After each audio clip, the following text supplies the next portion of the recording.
ان ہستیوں کے جو زندگی میں ان کو مشکلات آئیں، مصیبتیں آئیں، تکلیفیں آئیں، تنگیاں آئیں، اور ان تنگیوں پر انہوں نے اللہ کی بارگاہ میں صبر کیا اور شکر کیا، اس کا نام مصائب ہے۔ اور یہ جو مصائب پڑے جاتے ہیں، یہ مصائب بطور خاص سنی اور دوسرے اپنے آپ کو ان کی پارٹی کہنے والے، ان میں زمین آسمان کا فرق ہے۔ وہ معاذ اللہ امام حسین کو کربلا میں منگتا بنا کے پیش کرتے ہیں۔ ہمیں استادوں نے جب رخصت کیا آخری سالوں میں، تو فرمانے لگے کہ میں تمہیں ایک نصیحت کرتا ہوں۔ قدرتی محرم کا مہینہ تھا، فرمانے لگے میں تمہیں ایک نصیحت کرتا ہوں، امام حسین کو کبھی دنیا کے سامنے منگتا بنا کے پیش نہ کرنا۔ امام حسین کو معاذ اللہ دنیا کے سامنے استغفر اللہ بے جرتا بنا کے پیش نہ کرنا کہ وہ ترلے کر رہے تھے، وہ مار رہے تھے، یعنی ایسا منظر پیش کرتے ہیں کہ جیسے معاذ اللہ امام علی مقام ان کے سامنے بنتے سماجتیں کر رہے تھے، کسی طریقے سے مجھے چھوڑ دو، میرا خاندان ہے، میرے لیے بڑا مسئلہ بن گیا، یہ ہو گیا، وہ ہو گیا، فلاں ہو گیا۔ ایسی تصویر کشی کرتے ہیں کہ جس سے بالکل اگلا بندہ، ٹھیک ہے تکلیف تو ہوتی ہے، ہونی بھی چاہیے، مگر جو اصل مقصد ہے مصائب کو بیان کرنے کا، اصل مقصد یہ کہ پتہ چلے اتنی بڑی مصیبت میں بھی یہ کتنے بڑے اللہ کی بارگاہ میں شکر گزار ہوتے ہیں۔ یعنی اتنی مشکل آئی مگر شکوہ نہیں آیا، شکایت نہیں کی۔ ہمارے اور دوسرے لوگوں کے مصائب کے بیان کرنے میں یہی فرق ہے۔ مجھے کچھ علماء نے بھی کہا کسی زمانے میں آپ مصائب بڑی تفصیل سے پڑھتے ہیں۔ میں نے کہا اس لیے پڑھتا ہوں، آپ آدھا کام کرتے ہیں، آپ صرف فضائل بیان کرتے ہیں۔ فضائل بندہ سن رہے تو اس کو پتہ نہیں چلتا کہ کن کن مشکلات میں بھی یہ ہستیاں گزری۔ جو کندھے پہ سواری کر رہا ہے، اس نے نیزے پہ کیسے سواری کی، یہ بھی تو بتائیں نا، یہ بھی تو بتانا پڑے گا۔ اور اگر یہ آپ نہیں بتاتے، کہتے اس کا مقصد کیا؟ میں نے کہا اس کا مقصد یہ کہ پتہ چلے دنیا کو کہ صرف سرکار کے کندھے پہ سواری کرنا آسان ہے اور اسی سر کا نیزے کی نوک پہ چڑھنا یہ مشکل ہے، مگر وہ چڑھ گئے حق بات کی خاطر، اسلام کی خاطر، عظمت کی خاطر، اللہ کے رسول کے نظام کی خاطر سارا کچھ دے دیا۔ آج ان کے بعد ان کے زمانے کا تو کوئی بندہ بھی نہیں بچا۔ یزید نے بھی میکسیمم 4 سال حکومت کی، اس کے بعد آپ کو پتہ ہے نا، میکسیمم یزید نے 4 سال بعد حکومت کی، اور جو ہی یہ مصائب کی داستان پھیلی، ظلم کی، مظلومیت کا جو ہی چرچا ہوا، ساری دنیا اسی یزید کے خلاف ہے۔ اور جتنے قاتلین امام علی مقام ہیں، یہ بات آپ اکثر سنتے ہیں، ان سب کا انتہائی برا انجام ہوا، کسی ایک کا بھی اچھا انجام نہیں ہوا۔ یہ جو کہتے ہیں نا کہ وہ اتنا کچھ ہے تو اللہ نے کی کیا، میں نے کہا اللہ نے جو کیا وہ تمہیں نظر نہیں آتا، اب اندھے کو کیا بندہ کہے جی؟ جس نے آنکھیں بند کر رکھی ہیں، روشنی دیکھنی نہیں ہے، ہدایت کی طرف آنے نہیں ہے۔ 4 سال کا زمانہ گزرتا گیا، یزید کا خاتمہ ہوا، اور اس کے ساتھ ہی اس کے گورنر سمیت کوئی ایک بھی نہیں بچا۔ سارے اتنی ذلت سے ہم کنار ہوئے، ذلت سے کہ آپ اندازہ نہیں کر سکتے، تصور نہیں کر سکتے۔ پھر یہ اگلے کہتے ہیں جی اچھا اگر ٹھیک ہے جی، وہ تو حضرت علی اصغر کو شہید کروانے کی کیا ضرورت تھی؟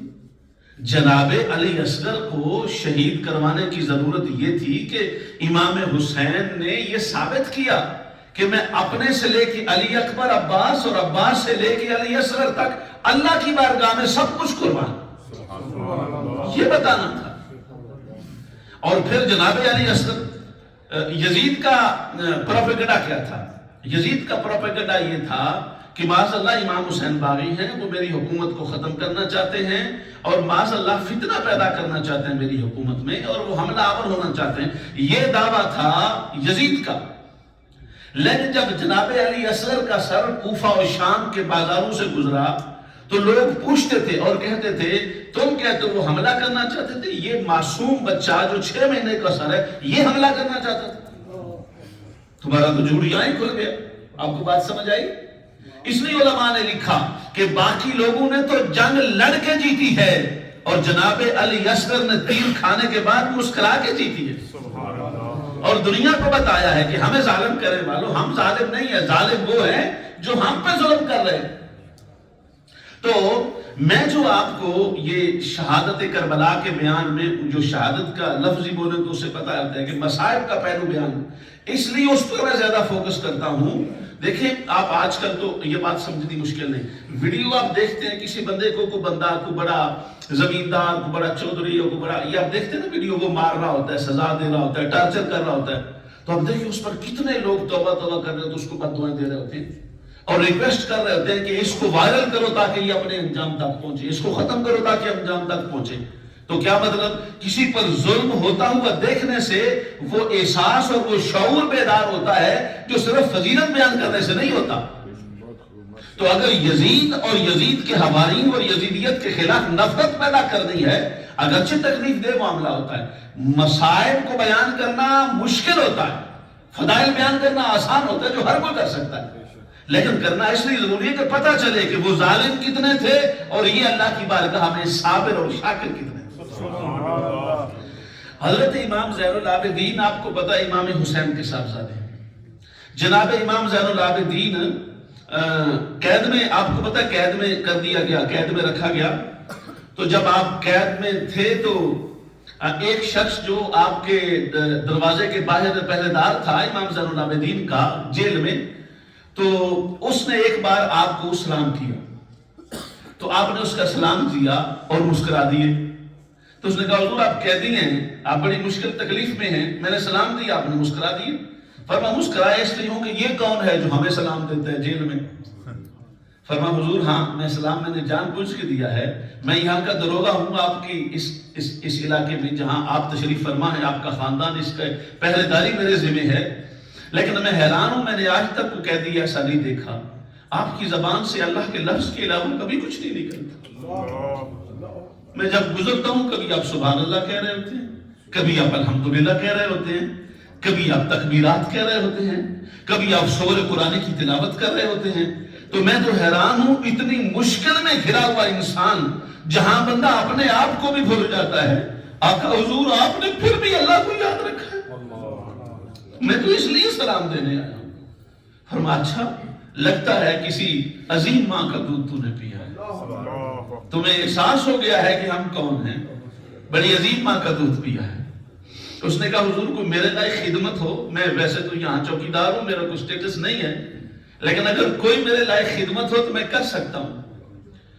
حضرت امام زین العابدین فرمانے لگے خدمت اور کوئی نہیں ہے، بڑے دن ہوئے ہیں میں نے سورج نہیں دیکھا، قید میں ہوں، کمرے میں بند ہوں، تو چاہتا ہوں تھوڑی دیر باہر نکلوں اور باہر نکل کے دھوپ میں بیٹھوں. تو وہ کہنے لگا حضور میں آپ کی یہ بات پوری کرنے کی کوشش کروں گا، فلاں ٹائم پہ یزید اپنے لشکر کے ساتھ شکار پہ جا رہا ہے، تو جب وہ چلا جائے گا تو میں آپ کی خدمت میں حاضر ہوں گا اور میں آپ کے دروازہ کھول دوں گا. آپ نے فرمایا بہت اچھا. ایسا ہی ہوا، جب وہ چلا گیا شکار پہ یزید تو وہ آیا اور اس نے آپ کا دروازہ کھولا اور اس کے پاس ایک کرسی نما کوئی چیز تھی جو بھی اویلیبل تھی جس پہ وہ خود بیٹھتا تھا، باہر بٹھایا دھوپ میں اور اس کرسی پر یا جو بھی اس کے پاس وہ چیز تھی اس پر سرکار امام زین العابدین کو بٹھا دیا. سرکار امام زین العابدین وہاں بیٹھ کر اللہ کی بارگاہ میں ذکر جو ان کا معمول تھا وہ ذکر میں مشغول ہو گئے. تھوڑی دیر کے بعد امام زین العابدین نے محسوس کیا کہ کوئی بندہ آ رہا ہے، تو آپ نے ایسے تھوڑا سا دیکھا تو آپ نے پہچان لیا کہ یہ بندہ ہمارا محبت کرنے والا ہے، خاص بندہ ہے. آپ نے اس کو پہچان لیا. تو آپ کے صاحبزادے جناب امام باقر بھی تھے، تو فرمانے لگے باقر تھوڑا نظر نیچے کر لو، اس بندے کو میں پہچانتا ہوں، تو یہ کہیں تیری وجہ سے مجھے نہ پہچان لے. اور خود بھی سر نیچے جھکا لیے، خود سر نیچے جھکا کے ذکر میں مشغول ہو گئے. وہ بندہ آیا اور سامنے آ کے کہتا ہے کہ اے بیٹھنے والے، آپ یہاں عجیب طریقے سے بیٹھے ہیں، تو آپ اوپر نہیں دیکھ رہے، آپ مہربانی فرما سکتے ہیں، میری طرف توجہ کر سکتے ہیں؟ آپ نے فرمایا کہ میں توجہ تیری طرف کیوں کروں گا، میں قیدی ہوں، تو آزاد ہے. قیدی اور آزاد کی توجہ کا کوئی مطلب نہیں ہوتا. آپ اپنے کام جائیں، میرا کام قید کاٹنا ہے، میں وہ قید کاٹ رہا ہوں. اس نے کہا کہ نہیں مہربانی فرمائیں، میں آپ کی زیارت کرنا چاہتا ہوں، مجھے آپ کے جسم سے عجیب قسم کی خوشبو آ رہی ہے. یہ خوشبو مجھے مدینے سے جانی پہچانی لگتی، مجھے آپ زیارت کروائیں، یہ خوشبو مدینے کی خوشبو ہے، اس خطے علاقے کی ہے۔ آپ نے فرمایا کہ نہیں، میں نہیں سمجھتا کہ تجھے میری زیارت کرنی چاہیے، تو اپنے کام جا، اپنا کام کر، میں اپنے کام میں لگا ہوا ہوں، میرا کام قید کاٹنا ہے، وہ کر رہا ہوں، آپ اپنے کام کو جائیں۔ اب وہ جو شخص تھا نا، وہ کہنے لگا آپ کو جو دنیا میں سب سے زیادہ پیارا ہے نا، اس کا واسطہ دے کے کہتا ہوں مجھے اپنی زیارت کرنا۔ جب یہ بات اس نے کی تو امام کے پاس کوئی چارہ نہیں تھا، وہ علی پاک کا نام ذہن میں آیا یا خود سرکار محمد مصطفیٰ کا پاک کا نام ذہن میں آیا، اتنا بڑا واسطہ آ گیا تو آپ نے اس کی طرف ایسے دیکھا تو وہ دیکھتے ہی کہنے لگا انت ابن رسول اللہ، آپ رسول اللہ کے بیٹے ہیں، آپ رسول اللہ کے شہزادے ہیں، انت سبت رسول اللہ، آپ رسول پاک کے نواسے ہیں۔ تو یہ جب اس نے بات کی تو آپ نے فرمایا ہاں ایسے ہی ہے۔ تو اس نے پوچھا آپ یہاں کیا کر رہے ہیں؟ فرمایا یا میں نے بتایا، مختصراً بتایا کہ یہ صورتحال ہوئی تو میں اب قید میں ہوں۔ اس نے کہا حضور اگر ایسی بات ہے تو پھر مہربانی فرمائے میں ابھی یزید کے سامنے جاتا ہوں اور اس کے سامنے جا کے یا اس کو مار دوں گا یا خود اللہ کی راہ میں جان قربان کر دوں گا، مجھے اجازت دیں۔ آپ نے فرمایا نہیں تمہیں اجازت نہیں، میں اس لیے تمہیں اپنا دیدار نہیں کروانا چاہ رہا تھا، تو واپس چلا جا، تجھے یہ کام کرنے کی اجازت نہیں ہے۔ فرمایا کیوں نہیں ہے؟ کہا اس لیے کہ یہ کام ہم کرنا ہمارا ہے، تمہارا نہیں ہے، اور ہم نے کر دیا ہے، تمہارے یہ کام کرنے کا فائدہ نہیں ہے، لہذا ہم نے کرنا تھا، ہم یہ کام کر گئے، اب تمہیں کرنے کی ضرورت نہیں۔ اس نے کہا حضور مجھے یہ بتائیں، میں مدینہ شریف میں جمعے کا پکا نمازی ہوں۔ فرمایا میں پہچان گیا، اس لیے تمہیں اپنا دیدار نہیں کروا رہا تھا۔ تو کہا حضور پھر کیا میرا خون پلیت ہے، اللہ کی راہ میں شہادت پانے کے قابل نہیں ہے؟ فرمایا نہیں ایسی بات نہیں، تم بڑی سخت بات کر رہے ہو، میں تمہیں بتانا نہیں چاہتا تھا، مجھے پتا ہے، میں تمہیں پہلی بار ہی پہچان گیا، تیرے گھر میں تیری 2 بہنیں تیرا انتظار کر رہی ہیں، میں چاہتا ہوں کہ تیری بہنوں کا بھائی نہ رہنا یہ ان کے لیے برداشت نہیں ہوگا، لہذا تو واپس چلا جا۔ جب اس نے یہ بات سنی تو بڑا حیران ہوا، کہنے لگا حضور آپ اس صورتحال میں بھی میری بہنوں کا خیال کر رہے ہیں؟ فرمایا ہاں ہمارا کام یہی ہے، ہم خود اللہ کی بارگاہ میں سب کچھ لٹا دیتے ہیں مگر سرکار کی امت کا خیال کرتے ہیں، سرکار کی امت کی لاج کی فکر کرتے ہیں، تو اس لیے تو واپس چلا جائے، تو شہید نہ ہو۔ اچھا اس کو جانے کو دل نہیں کر رہا تھا، کتابوں میں یہ بات لکھی ہے کہ وہ شخص واپس چلا اور بڑی نڈھال کیفیت، اور جب کسی شخص پر ایک اچانک صدمہ کی کیفیت آئے تو آپ کو پتہ اسے صحیح اٹھا بھی نہیں جاتا۔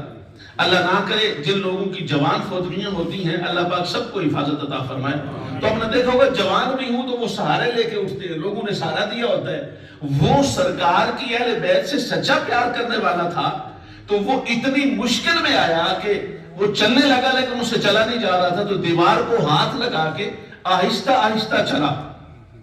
جب آہستہ آہستہ چلا اور 4-5 قدم ہی ابھی چلا تھا نا، تو آپ نے فرمایا کہ اللہ تمہیں سلامتی رکھے، ہمت کرو، حوصلہ کرو، بخیریت گھر پہنچو، یہ میری خواہش ہے۔ تو اندر سے سیدہ زینب کی آواز آئی جو آپ کی پھوپھی جان ہیں، انہوں نے پوچھا سید سجاد کون ہے، کس کو کہہ رہے ہو بخیریت جاؤ، بحفاظت جاؤ؟ کہا حضور یہ ایک بندہ ہے، اس کو میں پہچانتا ہوں، وہ ہم سے پیار کرتا ہے سرکار کے خاندان سے، تو وہ یہ کہہ رہا تھا، تو میں نے اس کو کہا ہے کہ نہیں تمہیں شہادت کی اجازت نہیں ہے، تم ایسے گھر واپس چلے جاؤ، تیرے گھر والے تیرا انتظار کر رہے ہیں۔ سیدہ زینب نے فرمایا اچھا اس کو ایک بار بلاؤ۔ امام زین العابدین نے اس کو دوبارہ بلایا، جب دوبارہ وہ آیا نا تو آ کے کھڑا ہوا، تو فرمایا حضور خود ہی بھیجا تھا، خود ہی بلا لیا؟ فرمایا ہاں سیدہ زینب آپ سے سید علی پاک کی بیٹی صاحبزادی شہزادی بات کرنا چاہتی ہے۔ تو وہ ہاتھ باندھ کے کھڑا ہو گیا، آقا کی شہزادی مجھ سے بات کرنا چاہتی ہے؟ فرمایا ہاں۔ آپ اندر گئے، کہا پھوپھی جان وہ شخص واپس آ گیا ہے، آپ نے کیا کہنا ہے؟ فرمایا زین العابدین سب سے پہلے تو اس کو میری طرف سے سلام کرو، اور پھر دوسرا اس کو پیغام دو کہ شہادت کی اجازت تو اسے نہیں ملی، لیکن اگر وہ اجر عظیم پانا چاہتا ہے نا تو میری ایک نصیحت پر عمل کرے۔ جہاں جہاں بھی جائے نا، جہاں اس کو یہ چرچا، اعلان اور معلومات ملے کہ یزید نے ہمیں معاذ اللہ باغی کہا ہے، تو اس کو کہنا وہاں وہاں تو نے ہمارا ذکر وہ کرنا ہے جو ہمارے نانوں نے کیا ہے۔ تو اگر یہ ذکر کرے گا نا تو تیرا وہ تقاضا شہادت پا کر جو پورا ہونا تھا، میں علی کی بیٹی تم سے وعدہ کرتی ہوں کہ میں خود سرکار کی بارگاہ میں تجھے لے کے جاؤں۔ علماء کرام نے اور ائمہ نے اس پر بڑا اچھی بات کی۔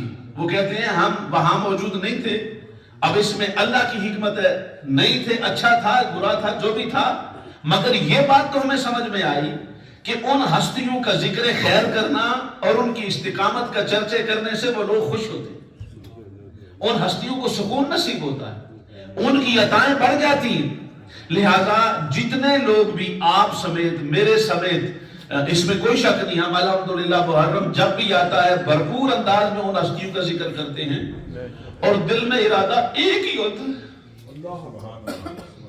کہ سیدہ زینب کا وہ فیض ہمیں بھی نصیب ہو جائے، کہ ہم سیدہ زینب کے خاندان کی تعریف اس انداز میں کر رہے ہیں کہ انہوں نے سارا کچھ تو قربان کر دیا ہے، مگر زبان پر شکوہ نہیں لائے، شکایت نہیں لائے، صابر اور شاکر ایسے ٹھہرے کہ صبر بھی ان پر قربان ہو گیا، شکر بھی ان پر قربان ہو گیا، اللہ تبارک و تعالیٰ کی عطائیں خود ان پر قربان ہو گئی۔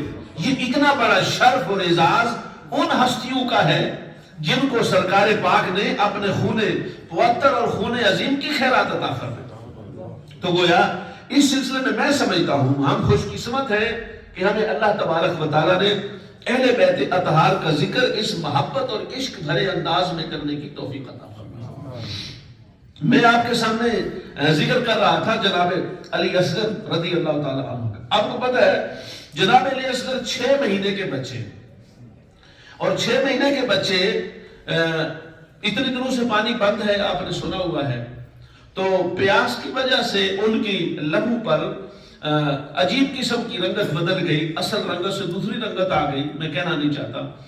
تو اس کیفیت میں سیدہ سکینہ امام عالی مقام کے پاس گئی اور جا کے کہا کہ بابا جان اور نہیں، مجھے تو چلو میں تو صبر کر رہی ہوں، سہ جاؤں گی، سہ لوں گی، مہربانی فرمائے میرے علی اصغر کے لیے، اب تو وہ مجھ سے بولتا بھی نہیں، اب وہ مجھ سے بات بھی نہیں کرتا، میں اس کے ساتھ کھیلنے کی عادی ہوں، وہ اس سے کھیلتی ہوں، اسے لوریاں دیتی ہوں، وہ مجھ سے بات کرتا ہے، میرا دل گزرتا ہے، یہی میرا مشغلہ ہے۔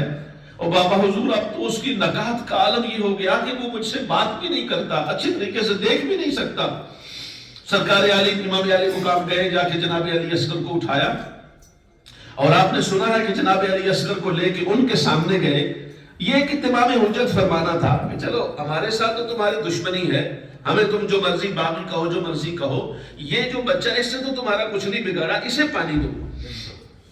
تو حرملہ نے جب یہ سنا، عمر بن سعد نے کہا کہ یہ حسین آئے ہیں اور پانی لینے کے لیے، تو وہ پانی ان کو جس انداز سے بھی ہم نے نہیں دینا، اگر ان کو اتنا احساس ہے اپنے چھوٹے بچوں کا تو معاذ یزید کی بیعت کر لیں۔ تو خیر وہ آگے بڑھا اور اس نے حضرت علی اصغر پر تیر چلایا، اور وہ تیر اتنا تیز تھا، حرملہ اس کی فوج کی، یہ سارے عربی لوگ آپ کو پتہ ہے، ان کی جو پہلی صف کی جتنے بھی لوگ ہوتے ہیں وہ بڑے ماہر لوگ تھے، جنگ کو جانتے تھے، جنگی مہارتوں کے حامل تھے۔ اس نے نشانے پر، جیسے آج آپ نہیں سنتے سنائپر ہوتے ہیں، سنائپرز، وہ جدھر تیر مارتے ادھر ہی لگ جاتا ہے نشانہ، تو اس نے تیر مارا، جناب علی اصغر کے گلے میں تیر نہیں گیا، اب گلا کتنا سا تھا، چھوٹا سا تو گلا تھا، گلے میں تیر گیا اور وہ تیر پھنس گیا۔ اب آپ ذرا اندازہ فرمائیں، یوں امام علی مقام نے دونوں ہاتھوں سے اٹھایا ہے جناب علی اصغر کو، اس کا تیر یوں آیا اور جناب علی اصغر کے گلے سے پار ہوا، اور ایسے پار ہوا کہ امام علی مقام کے بازو کے اندر پیوست ہو گیا۔ اب امام علی مقام نے اس تیر کو نکالنا ہے، تو کیسے نکالے، کس انداز سے نکالے؟ چونکہ ہاتھ میں اٹھایا ہوا ہے، اگر ایک ہاتھ ایسے کرتے ہیں تو اوپر والا وہ پورا قبض میں نہیں آئے گا، اوپر تیر لگا ہوا ہے، یہ بازو ہل نہیں رہا۔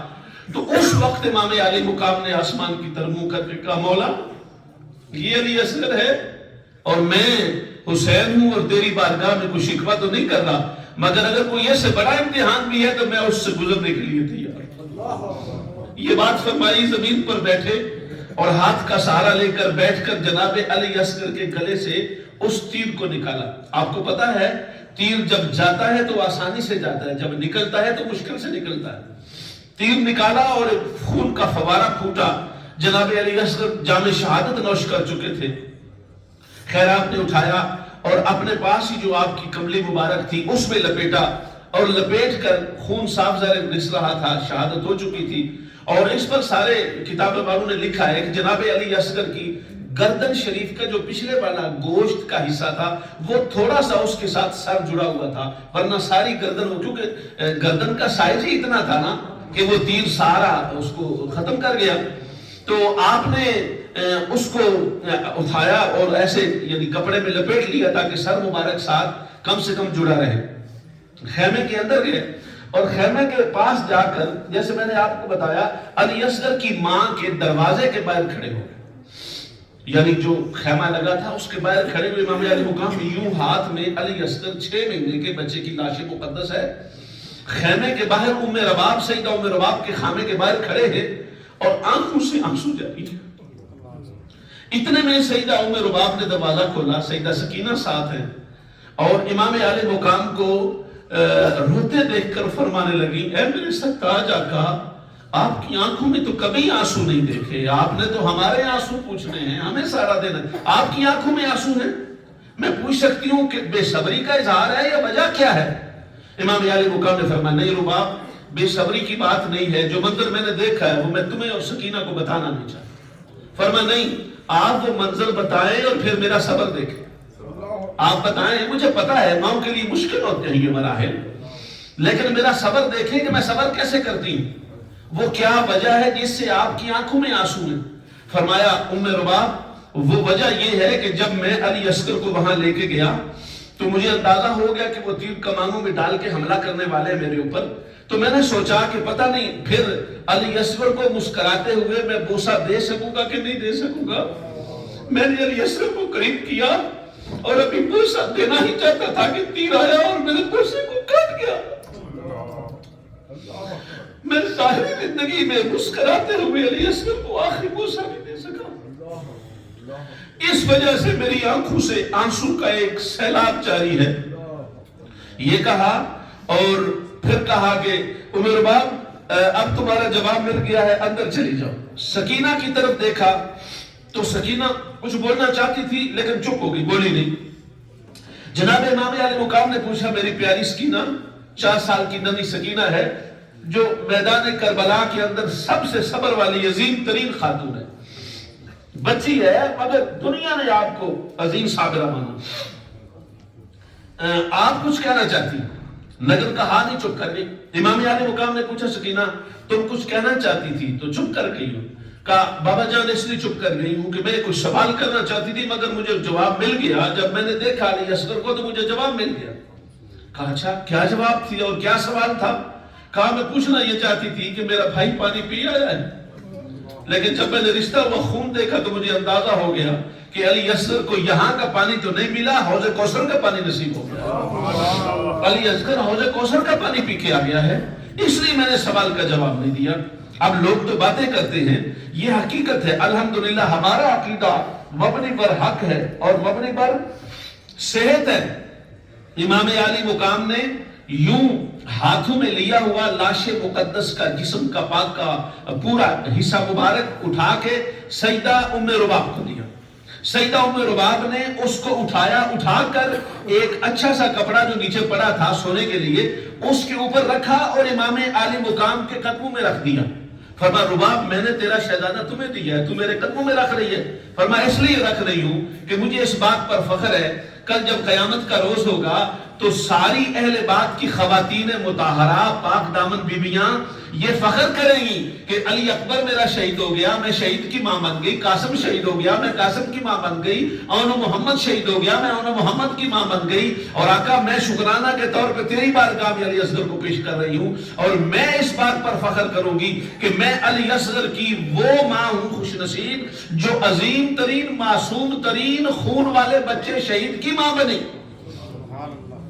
فرمایا کمال ہے تیرے صبر پر کہ تو ام فروا اس وقت بھی ام رباب اس کیفیت میں. فرمایا ہاں آقا ایک ہی فخر نہیں ہے میرا اس کربل کے مقتل کے اندر، میرا دوسرا فخر اللہ رسول کی بارگاہ میں یہ ہے، علی اکبر گیا ہے تو گھوڑے پہ سوار ہو کے گیا ہے، جناب قاسم گئے ہیں تو گھوڑے پہ سوار ہو کے گئے ہیں، اور محمد گئے ہیں تو گھوڑوں پہ سوار ہو کے گئے ہیں، جناب عباس گئے ہیں تو تاویہ گھوڑے پر سوار ہو کے گئے ہیں، اور پھر جتنے بھی گئے ہیں، غازی عباس کا جانا، علی اکبر کا جانا، امام قاسم کا جانا، جتنے بھی اصحاب اہل بیت گئے وہ گھوڑوں پر سوار ہو کے گئے، اور میرا مقدر یہ ہے کہ میں اس شہید کی ماں ہوں جو آقا حسین کے ہاتھوں پہ سوار ہوں۔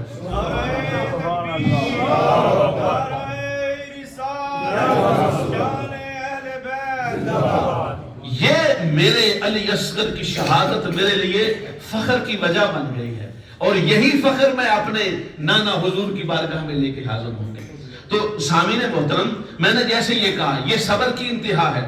علی اصغر نے بازاروں میں، تم جتنے مرضی بازار کہہ لو، تم نے 40 لاکھ کنوائے، ہم مانتے ہیں سب کچھ تھا، کیونکہ جتنے ظلم کی انتہا ہو سکتی تھی وہ ظلم کی انتہا اہل بیت اطہار پر ہوئی، اور انہوں نے کرم کی انتہا یہ کی کہ رب کی بارگاہ میں شکرانہ ادا کر کے بتایا تمہارا ظلم اور جبر جتنا بھی بڑا ہو اہل بیت سے بڑا نہیں ہو سکتا، ہمارا صبر تمہارے ظلموں کے پہاڑ سے بھی زیادہ ہے، تمہارے جبر کے سمندر سے بھی زیادہ ہے، ہمیں اللہ کے رسول کی بارگاہ سے یہ سعادت ملی ہے۔ اور آخری جملہ میں نے یہ کہنا ہے، صاف ظاہر ہے پھر اس سال علی اصغر پاک کا ذکر تو ہم نہیں کریں گے، آخری جملہ میں یہ عرض کر رہا ہوں کہ جب 4 سال کے بعد قاتلین حسین پاک کے انجام کا وقت آیا تو مختار سقفی نے پوچھا، اور مختار سقفی کے پاس بندہ آیا امام زین العابدین سے مدینہ پاک سے، تو اس نے کہا کہ میں جو سارے لوگوں کو سر قلم کر رہا ہوں، کچل رہا ہوں، مار رہا ہوں، اتنے یزیدی مار دیے، بدلہ لے لیا، کچھ جلا دیے، کچھ تعطیق کر دیے، کچھ تہ آگ کر دیے، تو بتاؤ امام زین العابدین میرے اوپر خوش تھے؟ تو اس نے کہا کہ ہاں خوش تو تھے، لیکن امام زین العابدین کا ایک پیغام ہے جو تیرے پاس لے کے آیا ہوں۔ جب اس نے کہا نا پیغام ہے، لیکن مختار سقفی بعد میں گمراہ ہو گیا تھا، مگر میں جسٹ ایک بات بتانا چاہتا ہوں، اس وقت چونکہ اس کو یہ پذیرائی ملی تب تھی کہ وہ اہل بیت سے محبت کرتا تھا تو لوگوں سے محبت کرنے لگے۔ توجہ ہے آپ کی؟ یہ ہر زمانے میں بات ہے، جو نبی کے خاندان سے محبت کرے دنیا سے محبت کر دی ہے اور کی، لیکن جب وہ بدلا تو پھر دنیا بدل گئی۔ بہرحال اس نے کہا پیغام کیا؟ فرما پیغام یہ ہے کہ امام بار بار پوچھ رہے تھے میرے علی اصغر کے قاتل کا کیا بنا، وہ ملا نہیں ملا، اس کو سزا ملی نہیں ملی، بس یہ بات کی۔ اور مختار اپنے سٹیج پہ جو بادشاہ کے تخت پہ کھڑا ہو گیا، سن رہا تھا بات، اسی وقت حکم دیا ہرملہ کو لے کے آؤ، ہرملہ کو لے کے آئے، اور جب ہرملہ آیا سامنے آ کے تو اس کو کڑیاں لگی تھی، تو مختار اس وقت مسکرایا اور مسکرا کے کہنے لگا تو وہ بدبخت ہے جس کے انجام کو میرا امام سننا چاہتا ہے، امام زین العابدین چاہتا ہے کہ تیری خبر میں اس کو پہنچاؤں، مجھے بتا تو نے امام عالی مقام کے شہزادے کو کیسے شہید کیا؟ کہتے ہیں خدا کا نام ہے، آپ مار تو ویسے ہی دو گے، میری زبان سے دوبارہ وہ جملے نہ کہلواؤ، میں نہیں کہہ سکتا، آپ برداشت نہیں کر سکو گے۔ فرمایا میں برداشت تو نہیں کر سکتا، لیکن میں امام حسین کے مقتل اور مشہد کے واقعات دنیا کے لیے تاریخ بنا کے جانا چاہتا ہوں، اور میں یہ بتانا چاہتا ہوں کہ کیسے ہوا۔ تو اس نے کہا کہ میں جان تو مار دو، جو مرضی کر لو، میں نہیں بتاؤں گا۔ تو مختار نے کہا اس کے ہاتھ بھی کاٹ دو، اس کے ٹانگیں بھی کاٹ دو۔